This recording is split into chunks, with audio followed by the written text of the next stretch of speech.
До 26 мая трин Венера-Марс, любовь, деньги и энергии в гармонии. Когда Венера и Марс в трине, это идеальное время для любви, заработка и активных действий. Энергии притяжения и инициативы работают вместе. Все происходит легко, красиво и с результатом. Отношения. Легко флиртовать, знакомиться, влюбляться. Время для новых отношений. В парах возвращается страсть. Время для романтики, свиданий, секса. Деньги и работа. Люди тянутся к вам. Используйте это.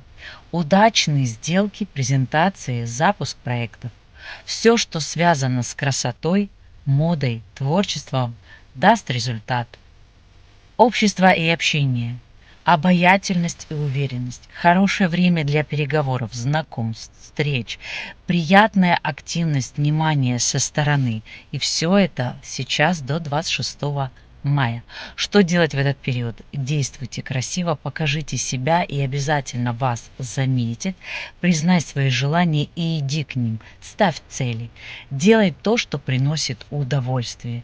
Сейчас легко привлекать и получать желание. Важно не сидеть на месте. Как я говорю, не профукайте этот период.